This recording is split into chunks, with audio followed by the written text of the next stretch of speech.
Since we finished part 1 of Das Kapital, Commodities and Money, we're now taking a look at part 2 of the transformation of money into capital.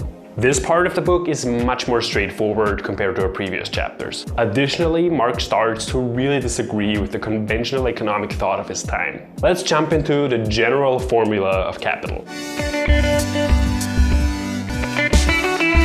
Marx starts the chapter by saying that capital has its roots in the 16th century, where it developed out of a world embracing commerce and markets. The form that capital takes is obviously money.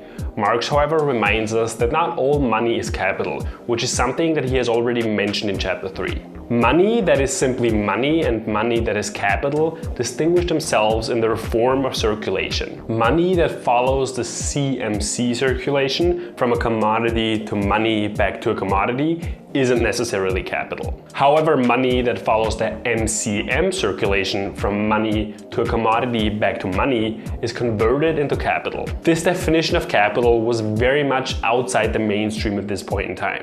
Classical economists saw capital more as a stock of assets that could be used in production, such as machines, but also money. Marx, however, thinks that capital emerges through a process. He now takes a closer look at that process, the MCM circulation, which consists of two phases. From money to a commodity, which is purchasing something, and from a commodity to money, which is selling something. There is a very important distinction between the MCM circulation and the CMC circulation. In our CMC circulation, our motivation and our end goal is the use value of the commodity we're buying. Or if you want to be more specific, the difference in use value from the commodity we sold to the commodity we're buying. For example, I may sell rice because I don't want its use value, and I may want to buy a screwdriver because I want the use value of that screwdriver.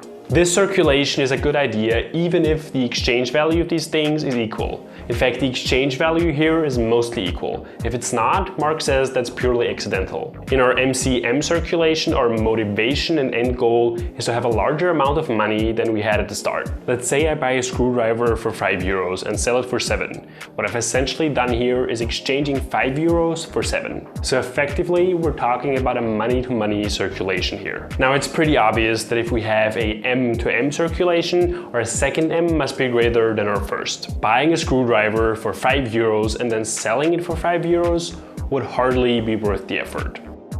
Alright, let's tie it back to chapter 1. What we want out of a CMC circulation is a qualitatively different use value.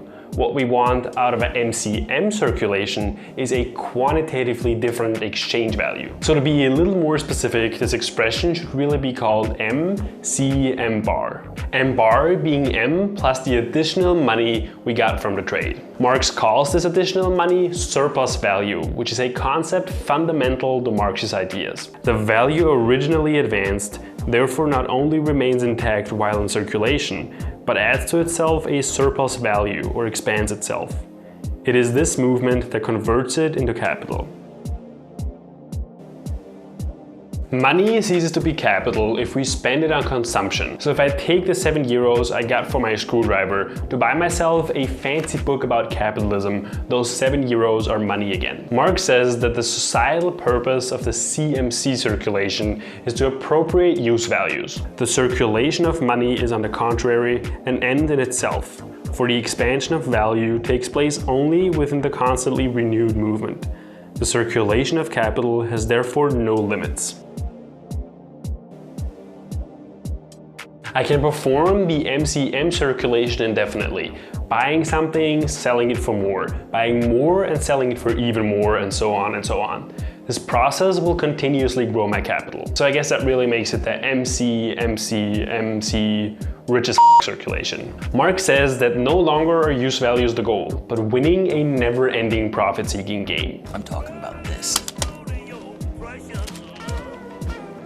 This boundless greed after riches, this passionate chase after exchange value, is common to the capitalist.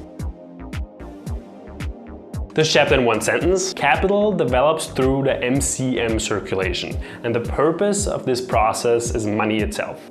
It is worth mentioning that this chapter contains an anti-Semitic remark. I'll put it up here somewhere. If you're reading along, just so you know, these will pop up every now and then. While this is inexcusable under any circumstances, it is important to remember that anti-Semitism was very common at the time, apparently even among people like Marx, who himself was born Jewish. Anti-Semitism definitely isn't part of Marx's theory, and we're probably best off ignoring these remarks.